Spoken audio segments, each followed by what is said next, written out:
Cervical cancer यानी बच्चेदानी के मुंह का कैंसर। यह कैंसर हमारे देश में बहुत ही कॉमन है।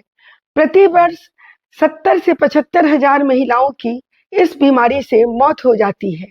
यह कैंसर हमारे देश में बहुत ही कॉमन है।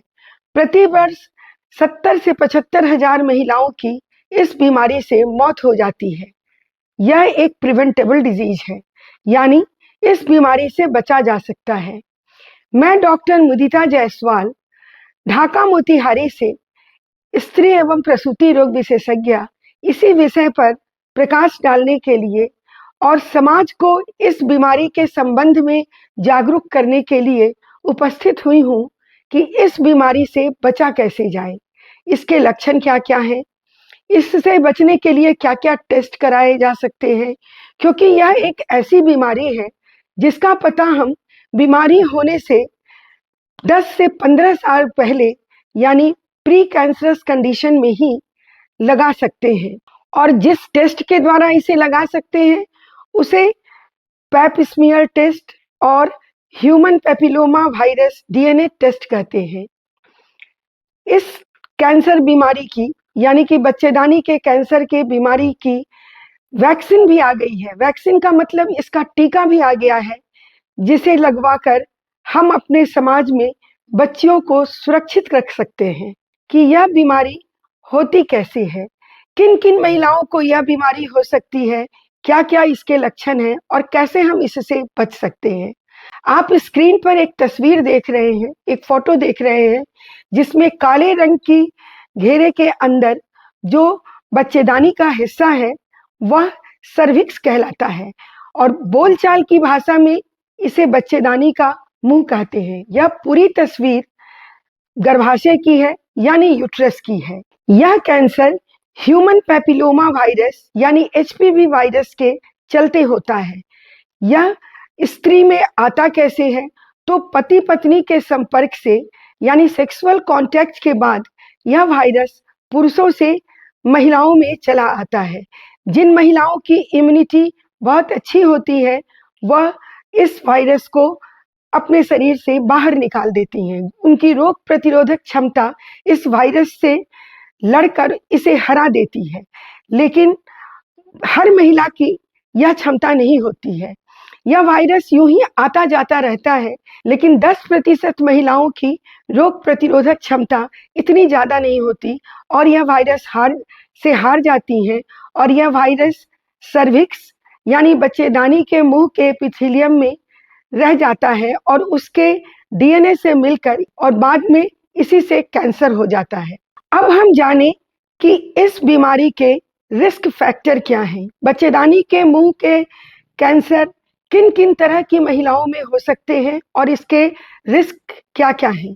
सबसे पहले सेक्सुअल एक्टिविटी अगर टीन एज में हो। टीन एज का मतलब है कि 15, 16, 17 साल की लड़कियां अगर सेक्सुअली एक्टिव हो जाती हैं या आप उनकी शादी इतने कम उम्र में करा देते हैं तो इन महिलाओं को कैंसर होने का बहुत खतरा होता है। अगर इन टीनेजर्स में गर्भकाल आ जाए यानी कि वो प्रेग्नेंट हो जाए और उनकी डिलीवरी हो जाए, 17-18 साल के अंदर अगर बच्चियों की डिलीवरी हो जाती है तो उन बच्चियों में भी इस कैंसर की संभावना बढ़ जाती है। अगर महिला को बहुत ज्यादा बच्चे हैं तो भी इस कैंसर की संभावना बढ़ जाती है। पति या पत्नी या दोनों या इन दोनों में से किसी एक से अधिक सेक्सुअल पार्टनर हैं यानी एक से अधिक लोगों के साथ इनके शारीरिक संबंध हैं, तो उस महिला में भी ह्यूमन पेपिलोमा वायरस के जाने की क्षमता बढ़ जाती है और वो वायरस से हार जाती हैं और यह कैंसर उन्हें हो सकता है। इसके अलावा स्मोकिंग करना, बहुत लंबे समय तक गर्भ निरोधक गोलियों का सेवन, शरीर की इम्यूनिटी का कम हो जाना यानी रोग प्रतिरोधक क्षमता का कम हो जाना और दूसरी एसटीडी बीमारियों के साथ साथ भी इस कैंसर की संभावना बहुत ज्यादा बढ़ जाती है। अब हम जानते हैं कि इस बीमारी में लक्षण क्या क्या हैं, क्या क्या ऐसे सिम्टम आएंगे जिससे हमें यह शक होगा। तो आप ये जान लें, बहुत से केसेस ऐसे हैं जिनमें कोई भी सिम्टम नहीं आता है, बिल्कुल महिला नॉर्मल होती है और जब यह बीमारी पता चलती है तो पता चलता है कि स्टेज बहुत एडवांस हो गया, अब तो इलाज ही संभव नहीं है। इसीलिए 21 साल की उम्र के बाद से हर एक 3 साल पर पैप स्मीयर टेस्ट और 30 साल की उम्र के बाद से हर एक 5 साल पर भी डीएनए टेस्ट का कराना जरूरी होता है। और यह टेस्ट 65 साल की उम्र तक कराया जाता है ताकि महिला को पहले ही डायग्नोज किया जा सके, अर्ली डायग्नोज किया जा सके इस बीमारी से और यथोचित इलाज कराया जा सके। दूसरा, इसमें ब्लीडिंग का बहुत प्रॉब्लम होता है, योनि मार्ग से बहुत खून गिरता है, वेजाइनल ब्लीडिंग होती है। इस ब्लीडिंग का कोई ठिकाना नहीं होता है, यह ब्लीडिंग कभी भी बहुत ज्यादा कभी बहुत कम होती है। माहवारी अपने समय पर आती है और बीच बीच में अचानक ही कभी ब्लीडिंग हो गई। लेकिन सबसे महत्वपूर्ण एक ब्लीडिंग होती है जिसे कभी नजरअंदाज नहीं करना चाहिए।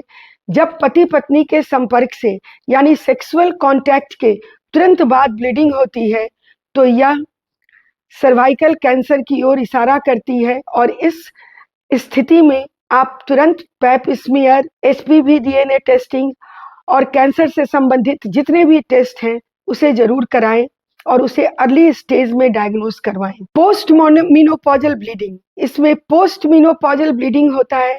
पोस्ट मीनोपॉजल ब्लीडिंग का अर्थ हुआ कि आपकी माहवारी 2-3 साल तक के लिए छूट गई, आपका महीना बंद हो गया, आपकी उम्र 45 साल से ज्यादा हो गई और फिर अचानक ही किसी दिन खून गिरने लगा। महिलाएं शर्म के मारे इसे किसी को नहीं बताती हैं, लेकिन हम आपको बता दें कि अगर पोस्ट मीनोपॉजल स्टेज में ब्लीडिंग होती है तो इसे बहुत गंभीरता से लें, क्योंकि आपको कैंसर हो सकता है या कैंसर की शुरुआत भी हो सकती है, खासकर सर्वाइकल कैंसर की। इसके अलावा इसमें बहुत ज्यादा ल्यूकोरिया होता है और यह ल्यूकोरिया यानी ब्लड स्टेन्ड होता है। इसमें बहुत ज्यादा बदबू होती है, पेट में दर्द होता है, पेशाब पैखाना में भी प्रॉब्लम होता है। तो ये सभी लक्षण हैं। और आइए अब हम आपको बताते हैं कि इस बीमारी से बचा कैसे जा सकता है।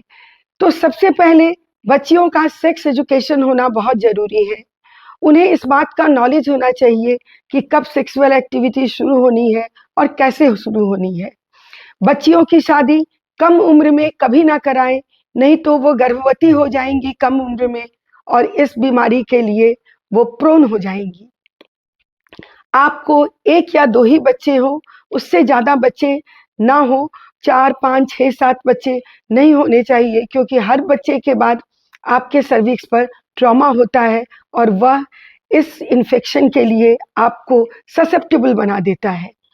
आपके 1 से ज्यादा सेक्सुअल पार्टनर ना हो, आप एक स्मोकिंग ना करें और सबसे बड़ी बात, हर 2-3 साल पर आप अपना गायनिकोलॉजिकल टेस्टिंग जरूर कराएं। अपना गायनिकोलॉजिकल चेकअप किसी स्त्री रोग विशेषज्ञ के पास जाकर जरूर कराएं। और अब हम अपने सबसे महत्वपूर्ण टेस्ट पर आते हैं जिसे हम पैप स्मीयर टेस्ट कहते हैं। इसी को मद्देनजर रखते हुए कि सर्वाइकल कैंसर से बचा कैसे जाए, पैप स्मीयर टेस्ट कराया जाता है। यह टेस्ट सेक्सुअल एक्टिविटी होने के बाद ही कराया जाता है। प्रायः हमारे देश में 18, 19, 20 साल में लड़कियों की शादी हो जाती है या वो सेक्सुअली एक्टिव हो जाती हैं, तो 21 साल की उम्र से यह टेस्ट 3-3 साल पर 30 साल की उम्र तक कराया जाता है। और 30 साल की जब महिला हो जाती है तब पैप स्मीयर और एचपीवी डीएनए टेस्टिंग, दोनों टेस्टिंग को एक साथ हर 5 साल के बाद कराते हैं और यह टेस्ट 65 साल की उम्र तक कराया जाता है। इस टेस्ट के दरमियान अगर कोई भी एबनॉर्मल सेल मिलता है, कोई भी असामान्य सेल मिलता है, तो आप तुरंत अपने गायनिकोलॉजिस्ट से संपर्क करें और यथोचित इलाज करवाएं। अब हम वैक्सीन के बारे में आते हैं।